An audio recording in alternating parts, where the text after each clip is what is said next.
Okay, so welcome to the deep dive. We are diving headfirst today into some really interesting stuff. It's all about U.S. and China trade, right? Yeah. Specifically, these new tariffs that China just announced on goods from the U.S. And we're so lucky because you, our amazing listener, you sent in some sources that are like, gold. Oh, yeah. This is going to be good. I'm excited. So our mission, if you choose to accept it, is to really extract the most important stuff from all this info, right? And then figure out how does it actually affect you? Not just the news headlines and big picture stuff, but how does this trade war, I guess you could call it, how does it hit home? Like what does it mean for your life, your wallet, your job, all of that? And before we get too far into this, we need to give a huge shout out to Frederick Griffin over at GH Management Partners. Frederick, his insights and his team's help in putting this all together have been honestly beyond helpful. Yeah, his expertise has been really valuable. So to kick things off, I was really struck by this idea of exposure that kept popping up in the material you sent. And I think most people, when they hear exposure, they think about their investments, right? Like, oh no, is my 401k going to take a hit? Right, exactly. It's that immediate financial concern. Exactly. But what's so cool about the sources you sent is they really expand that idea of exposure. It's not just Wall Street, it's Main Street. It's about our jobs, our communities, how connected we are to the global economy, even if we don't realize it. It's like this interconnectedness of everything. What happens on one side of the world can ripple all the way to our doorstep. And these tariffs are like a prime example of that. Totally. So let's get into the nitty gritty.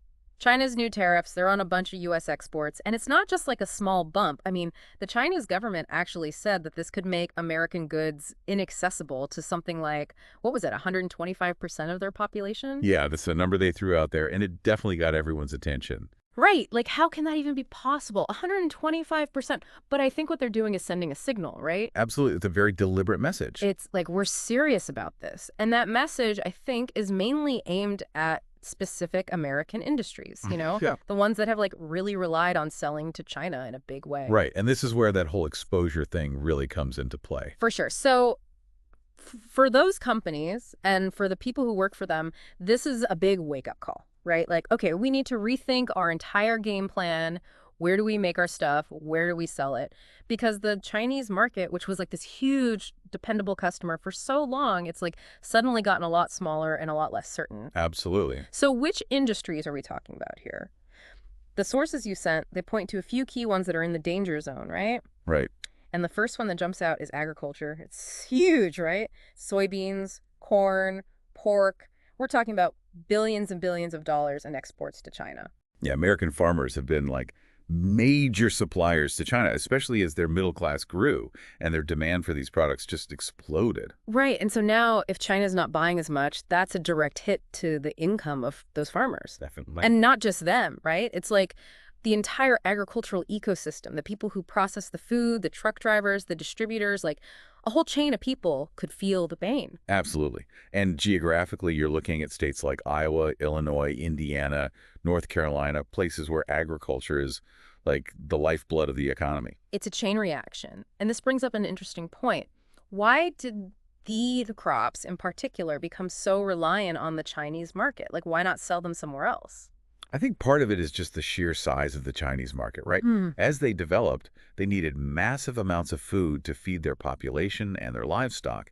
And U.S. farmers, they're incredibly efficient, and they could produce on a scale that few others could match. It's like they stepped in to fill that void, and now that void is potentially shrinking. And that's scary. Definitely. Okay, so agriculture's taking a hit. What's next on the list? The aerospace industry also looks pretty vulnerable, right? Specifically Boeing. I mean, they sell tons of planes to Chinese airlines. Yeah, and Boeing's a big deal, right? Headquartered in Illinois, big manufacturing centers in Washington and South Carolina, and their supply chain is just massive. It reaches all across the country. So what makes them particularly vulnerable in this situation? Couldn't they just switch gears and sell their planes somewhere else? Well, the thing about commercial aircraft is it's a very specialized market, right? It's not like making T-shirts where you can just switch up the design and sell them in a different store.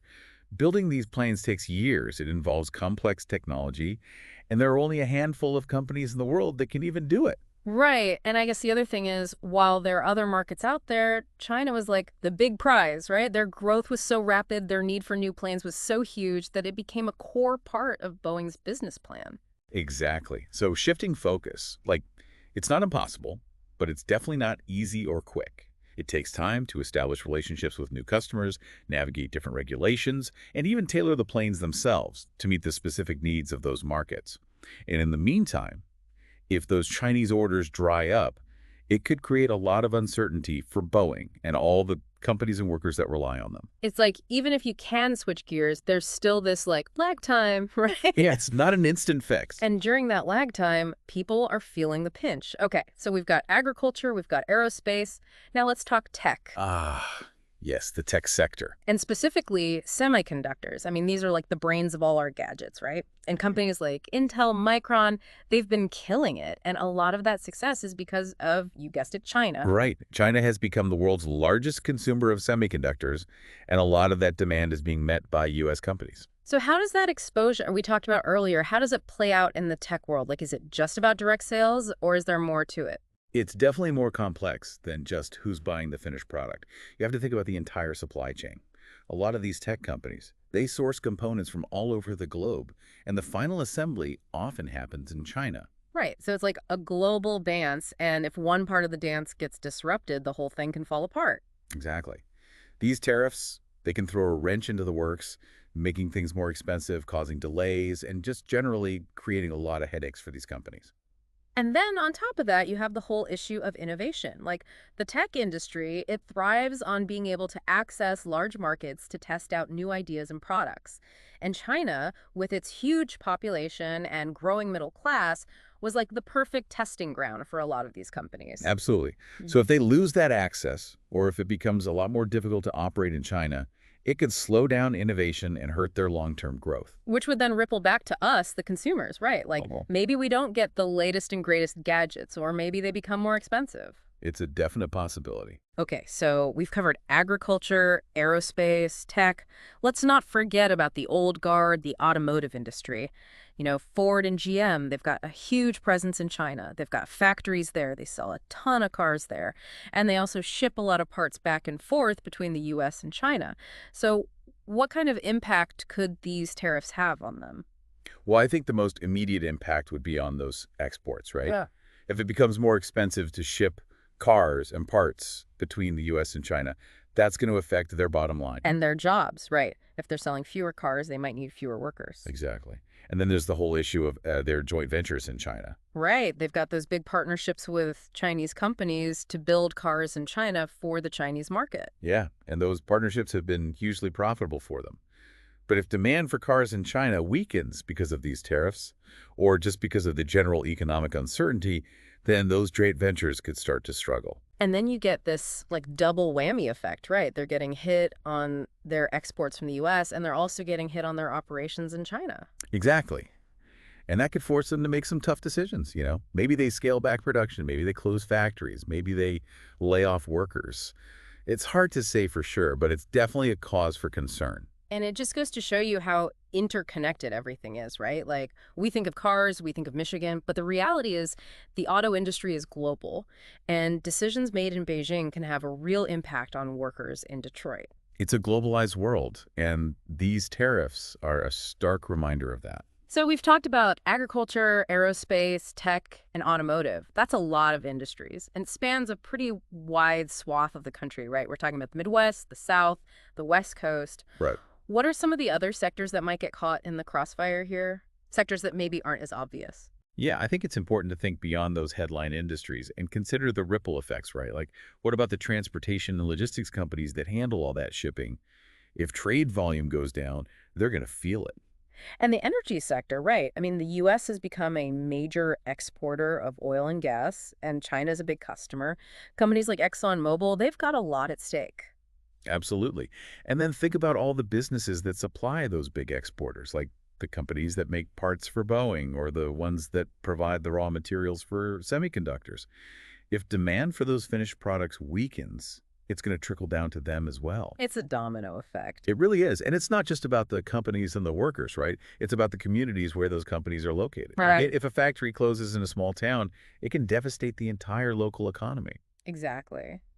And then there are the less tangible impacts, like on consumer confidence and investment.